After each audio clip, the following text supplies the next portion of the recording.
পাপগুলো থেকে আমাদেরকে দূরে থাকা প্রয়োজন। অনেক সময় একজন মুসলিমের জীবনে কাজের অগ্রাধিকার নির্ধারণের ক্ষেত্রে সঠিকভাবে বুঝের অভাব দেখা দেয়। কিছু কিছু কাজ অন্য কাজের চেয়ে বেশি গুরুত্বপূর্ণ, অন্যান্য কাজের চেয়ে আপনার নামাজ বেশি জরুরি।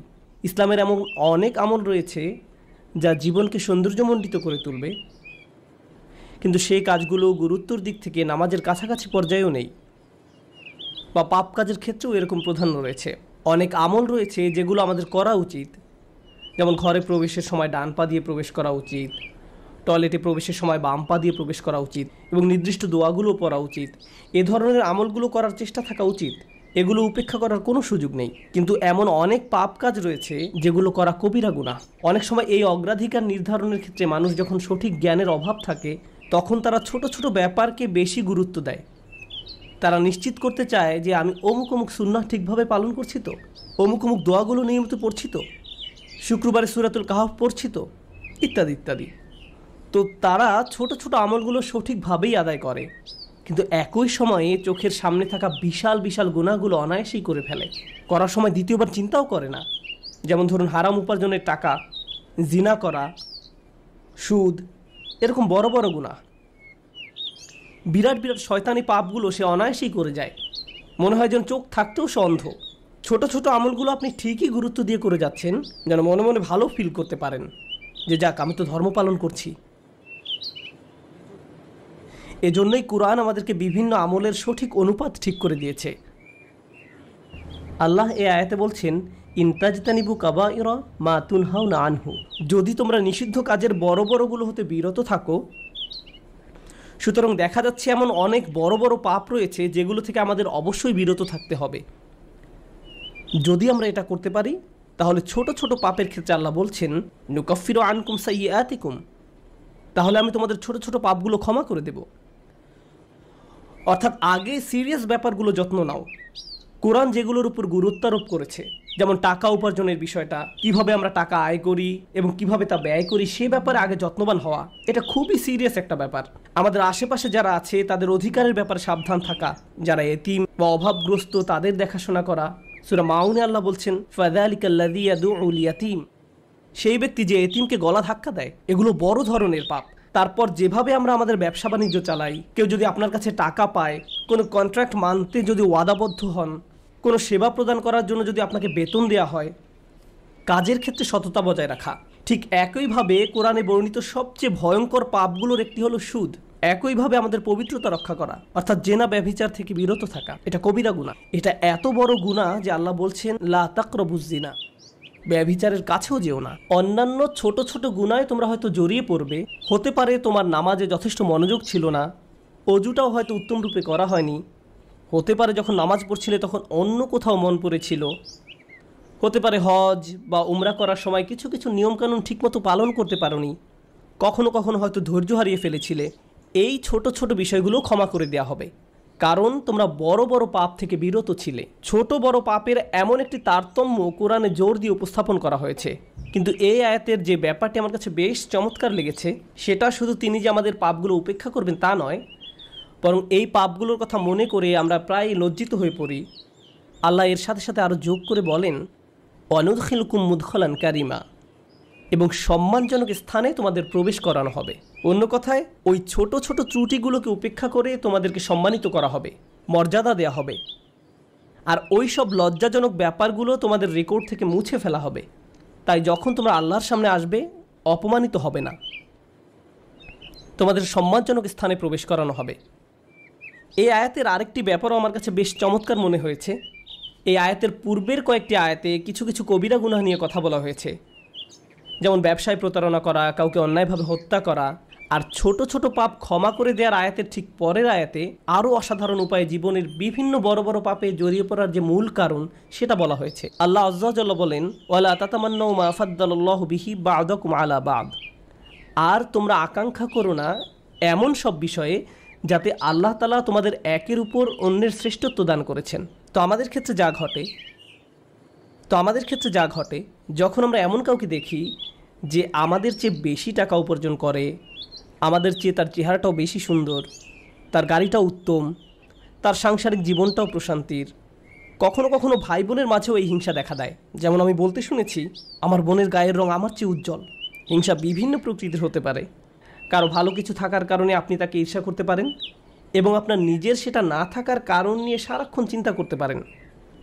আর এই চিন্তা আপনাকে শেষ করে দিতে পারে। এটা ছোট বড় যে কোনো কিছুর জন্য হতে পারে। এটা বস্তুগত বিষয় যেমন অর্থকড়ি, ঘরবাড়ির জন্য হতে পারে। আবার অবস্তুগত বিষয় যেমন বাবার ভালোবাসা, মায়ের ভালোবাসার জন্যও হতে পারে। বাবা কেন তাকে এত ভালোবাসে, আমার প্রতি তো এত মনোযোগ দেয় না। মা সবসময় শুধু আমার দোষ দেখেন, তিনি কখনো ওর দোষ দেখেন না। মাঝে মাঝে পিতামাতার আচরণ ব্যাপারটাকে আরও জটিল করে তোলে, কারণ তারা বারবার বলতে থাকেন, কেন তুমি তোমার ভাইয়ের মতো হতে পারো না, ও কত লক্ষ্মী। তাদের এমন আচরণ পরিবারের ভিতরে আরও বেশি হিংসা তৈরি করে। আল্লাহ এখানে বলছেন, অন্যদের যা দেয়া হয়েছে তার জন্য আকাঙ্ক্ষা করো না। আপনি নিজেই তো দেখতে পান যে আপনার চেয়ে ভালো চেহারার মানুষ রয়েছে, আপনার আমার চেয়ে বুদ্ধিমান মানুষও রয়েছে, আমাদের চেয়ে বেশি টাকা কামাই করে এমন লোকজনও রয়েছে। পরিবারে এমন কেউ থাকতে পারে যে আপনার চেয়ে বেশি প্রশংসা লাভ করে। কখনো কখনো হয়তো অন্যায়ভাবে তাদেরকে প্রাধান্য দেওয়া হয়, কিন্তু অনেক ক্ষেত্রে আসল ব্যাপার হলো আল্লাহ তার জন্য রিজিকের যে দরজা খুলে দিয়েছেন তা তিনি আমার জন্য খুলেননি, তিনি আমার জন্য অন্য দরজা খুলে দিয়েছেন। আমরা অন্য একজনকে যা দেয়া হয়েছে ঠিক সেটাই কামনা করি। আল্লাহ আপনাকে আমাকে অন্য একজনের মতো করে বানাননি। আল্লাহ অন্য মানুষদের জন্য রিজিকের যে দরজা খুলে দিয়েছেন তা হয়তো আমার জন্য দেননি। আমাদের প্রত্যেকেরই রয়েছে জীবিকা উপার্জনের স্বতন্ত্র সুযোগ। আল্লাহর অনুগ্রহ অর্জন করতে হলে আমাদের প্রত্যেককে যে সুযোগ দেওয়া হয়েছে তার আলোকে কঠোর পরিশ্রম করতে হবে, অন্যদের সাথে নিজেকে তুলনা করে নয়। এই আয়াত যে ইতিবাচক বিষয়গুলোর প্রতি জোর দেয় সেটা আলোচনা করার পূর্বে আমি আরেকটা ব্যাপারে কথা বলতে চাই। এই হিংসা কেন অনেকগুলো বড় বড় গুনাহের মূল কারণ? আমাদের জানা মতে রেকর্ড করা ইতিহাসে আল্লাহর বিরুদ্ধে সর্বপ্রথম যে বিদ্রোহ করা হয় তা হলো ইবলিস শয়তানের বিদ্রোহ। আর এই বিদ্রোহের মূল কারণ ছিল হিংসা।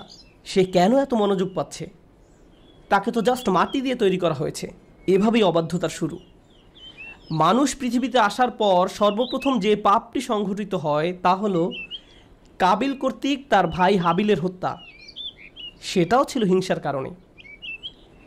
এই হিংসা এতটাই জঘন্য আর কদাকার হতে পারে যে আপনি যদি ইয়াকুব আলাইসাল্লামের মতো একজন মহান নবীর সন্তানও হয়ে থাকেন, আর আপনার ভাইও যদি হয়ে থাকেন একজন অসাধারণ ছেলে যে কিনা এখনও নবী না হলেও তার মাঝে নবীর বৈশিষ্ট্য বিদ্যমান রয়েছে, এই হিংসা আপনাকে এতটাই নিয়ন্ত্রণহীন করে দিতে পারে যে আপনি তাকে হত্যা করতে উদ্যত হতে পারেন। আমি যা বোঝাতে চাচ্ছি তা হলো হিংসা এবং ঈর্ষাকে ছোট করে দেখা উচিত নয়। ব্যাপারটাকে এমন মনে হতে পারে যে এটি আমার আপনার ভিতরে একটা অনুভূতি মাত্র। মূলত হিংসার আরবি শব্দ হলো হাসাদ, আর হাসাদ শব্দের শাব্দিক অর্থ হলো আঁচড়। তারা এটাকে এভাবে বর্ণনা করে, হিংসা হলো মনের ভিতরে একটু চুলকানি। ঠিক শরীরের চামড়ার উপর কোনো পোকামাকড় কামড় দিলে আপনি যেমন চুলকাতে চান, সেরকম এটি যত চুলকাবেন অবস্থা তত খারাপ হবে। আপনার উচিত হলো একে উপেক্ষা করা, এবং এক সময় এটা এমনিতেই ভালো হয়ে যাবে। আপনাকে এটা উপেক্ষা করতে হবে, এটাই হাসাদ। ইমাম হাসান রাদিয়াল্লাহু তাআলা আনহু বলেন, আমি হিংসুকের চেয়ে এমন কোনো অনিষ্টকারী দেখিনি যাকে আসলে বেশি ক্ষতিগ্রস্ত ব্যক্তির মতো দেখায়। সাধারণত কেউ ক্ষতি করলে অন্য একজন তার এই ক্ষতির কারণে ক্ষতিগ্রস্ত হয়, কিন্তু হিংসার ক্ষেত্রে ক্ষতিকারী নিজেই নিজের ক্ষতি করে। সে হিংসা করছে, কিন্তু এই হিংসার কারণে নিজেই নিজের অনিষ্টের শিকার হচ্ছে। আর এ কারণেই সূরা ফালাকে হিংসুকের হিংসা থেকে আমরা আল্লাহর নিকট আশ্রয় প্রার্থনা করি। ওয়া মিন শাররি হাসিদিন ইযা হাসাদ। হিংসুকের অনিষ্ট থেকে যখন সে হিংসা করে, ঠিক সেই মুহূর্তে যখন সে হিংসা করে, এটা খুবই গুরুত্বপূর্ণ একটা ব্যাপার।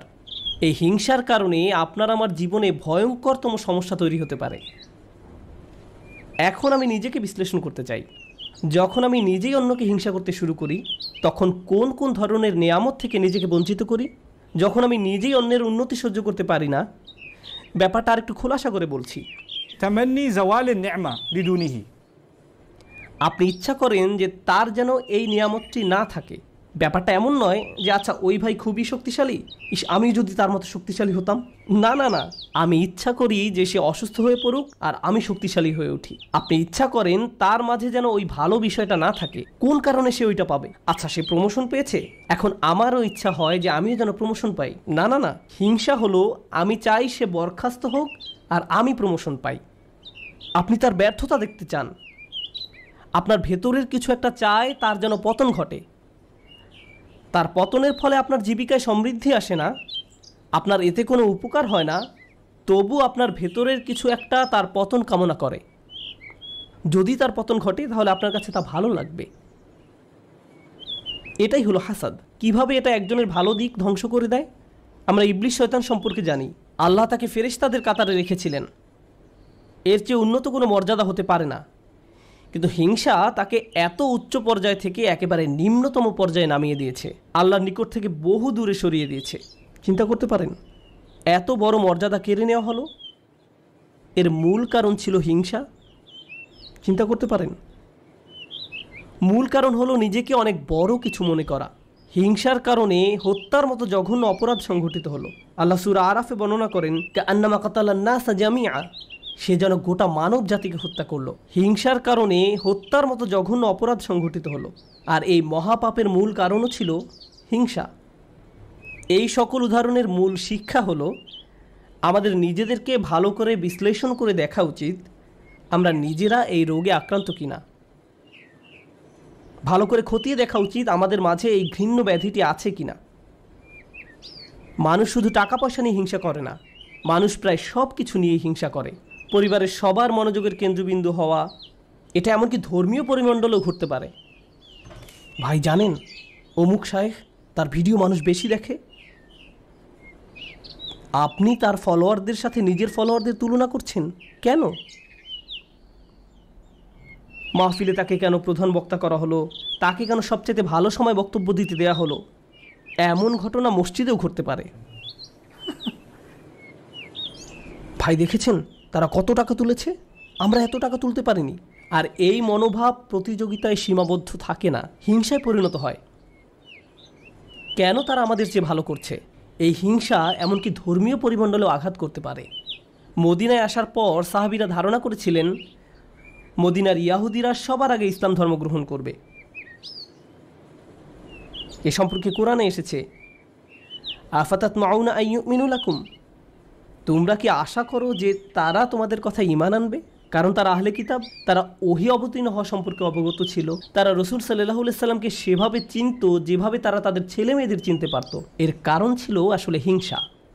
তারা এই ব্যাপারটা মেনে নিতে পারেনি যে নবী প্রেরণের অনুগ্রহটি বনী ইসরায়েলদের কাছ থেকে অন্যদের কাছে চলে যাবে। তারা চাইতো ওহী মুহাম্মদ সাল্লাল্লাহু আলাইহি সাল্লামের কাছে না এসে তাদের কারো কাছে আসুক।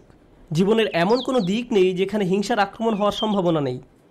এটা আপনার চাকরি জীবনে প্রভাব ফেলতে পারে, ব্যবসায়িক জীবনে প্রভাব ফেলতে পারে, আপনার পারিবারিক জীবন, ব্যক্তিগত জীবন, ধর্মীয় জীবন, সামাজিক জীবন থেকে শুরু করে জীবনের প্রতিটি ক্ষেত্রে এর প্রভাব পড়তে পারে। সম্প্রতি বিশ্বের বিভিন্ন প্রান্তে ভ্রমণ করার অভিজ্ঞতা থেকে আমি এক নতুন ধরনের হিংসা সম্পর্কে অবগত হয়েছি। অনেক বোন এসে আমার কাছে প্রশ্ন করেন, এটা বলার কারণে হয়তো আমি সমস্যায় পড়তে পারি, যাই হোক, কোরআনে কেন পুরুষদের জন্য অমুক অমুক বিধান দেওয়া হয়েছে আর নারীদের জন্য সম্পূর্ণ ভিন্ন বিধান দেওয়া হয়েছে? পুরুষদের কেন বোরকা পরতে হয় না? আমাকে এই প্রশ্ন করা হয়েছিল। ডিভোর্স আইনের ক্ষেত্রে দেখা যায় আইনগুলো কেমন যেন পুরুষের অনুকূলে। মহিলারা জান্নাতে কী পাবে? আমি বলছি না যে এই প্রশ্নগুলোকে উপেক্ষা করতে হবে, কিন্তু এখানে একটা ব্যাপার আমাদের সাবধান থাকতে হবে। আমরা আল্লাহ সুবহানাহু ওয়া তাআলা সম্পর্কে কথা বলছি। তিনি যখন কোনো বিধিবিধান নাজিল করেন, এই বিধানগুলো আমি প্রবর্তন করিনি, আমি শুধু এই বিধানগুলো বোঝার চেষ্টা করেছি এবং শেখানোর চেষ্টা করছি। কিন্তু যিনি এই বিধানগুলো দিয়েছেন তিনি হলেন সবচেয়ে দয়াবান, ভালোবাসাপূর্ণ এবং সবচেয়ে ন্যায় বিচারক। যদি এই বিধান নিয়ে আপনার অন্তরে খুঁতখুঁতে ভাব থাকে এবং মনে মনে ভাবেন যে আমার মনে হচ্ছে এখানে ন্যায্য বিধান দেয়া হয়নি, এটা খুবই মারাত্মক একটি সমস্যা। এমনকি আল্লাহ সম্পর্কে এই মনোভাব যে আমাকে ঠকানো হয়েছে, আমাকে তিনি যা দিয়েছেন সেখানে ঠকিয়েছেন, আমাকে পুরোপুরি বুঝতে হবে কেন তিনি আমাকে এটা করতে বলেছেন। একটা ব্যাপারে বলছি, উদাহরণস্বরূপ কেউ যদি আমাকে জিজ্ঞেস করে কেন আল্লাহ মহিলাদেরকে পর্দা করতে বলেছেন, আমার সৎ জবাব হবে আমি জানি না। আমি নিজে নিজে চিন্তা করে হয়তো এই বিধানের কিছু উপকারী দিক তুলে ধরতে পারবো, কিন্তু এই উপকারী দিকগুলো আল্লাহ অবতীর্ণ করেননি। এই উপকারগুলো আমি চিন্তা করে বুঝতে পারলাম, আর আমার এই সাহস নেই যে আমি বলবো যে অমুক অমুক যুক্তির কারণে হিজাব পড়তে হবে, কারণ এই যুক্তিগুলো আল্লাহ অবতীর্ণ করেননি। অনেক সময় আল্লাহ কোনো বিধান নাজিল করেন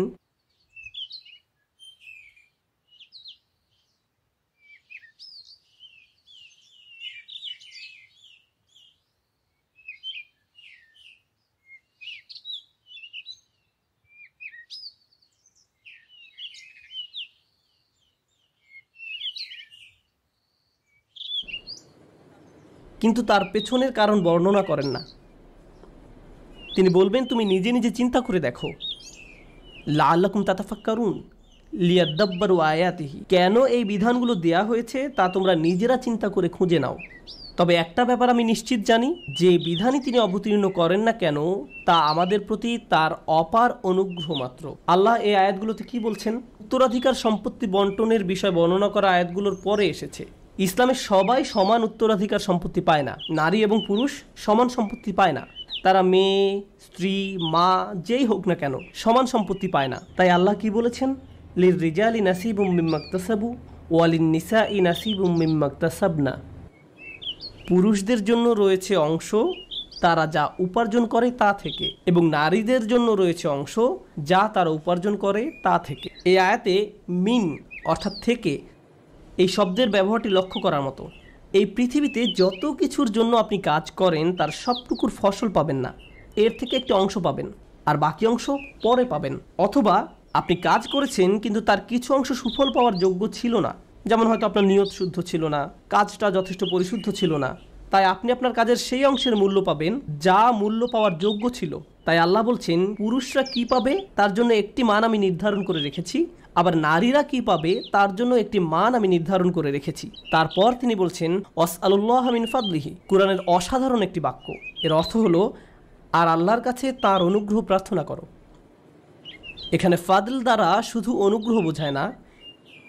হিংসার ক্ষেত্রে হিংসুক ব্যক্তি মনে করে অমুক আমার চেয়ে বেশি ফাদল পেয়েছে, অমুক ব্যক্তি সম্পত্তির দিক থেকে আমার চেয়ে বেশি ফাদল বা অধিক আনুকূল্য পেয়েছে, অথবা চেহারা সুরতের দিক থেকে বা সুযোগ সুবিধার দিক থেকে বেশি আনুকূল্য পেয়েছে।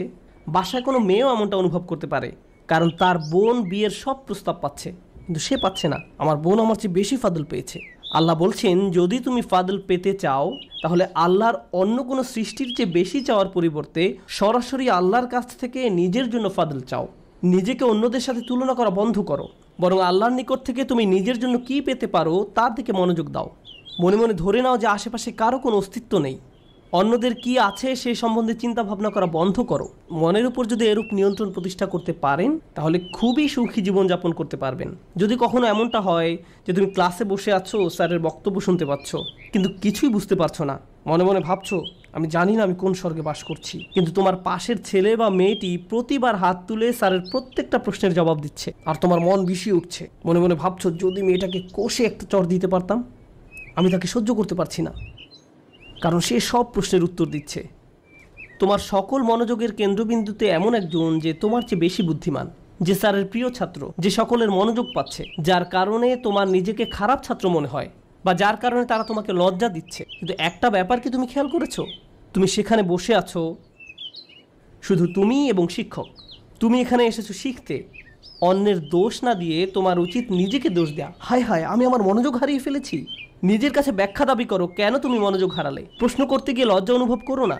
তুমি এখানে এসেছো নিজের উন্নতি সাধন করতে, অন্যদেরকে নিজের মূল্য বোঝাতে নয়। তুমি এই জন্য শিখতে আসোনি। একই কথা প্রযোজ্য চাকরির জায়গায়, পরিবারের।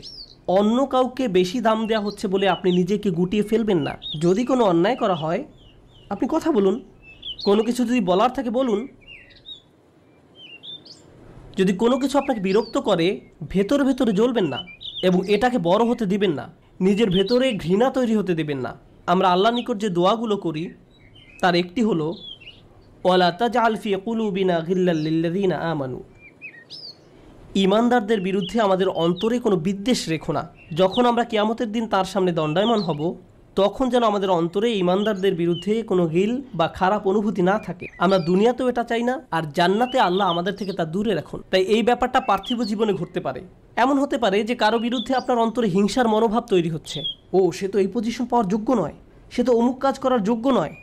আপনার অন্তরে যদি এমন অনুভূতি তৈরি না হয় তাহলে সেটা খুবই ভালো।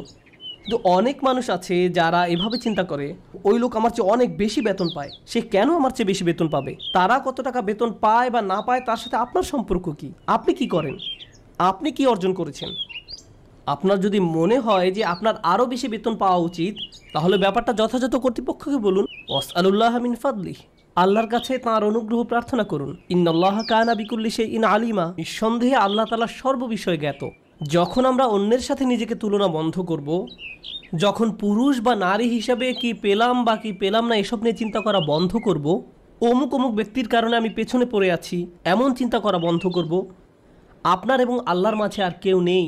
যদি কোনো বিষয়ে অগ্রগতি অর্জন করতে চান সরাসরি আল্লাহকে বলুন, ওয়াসআলুল্লাহ মিন ফাদলিহি।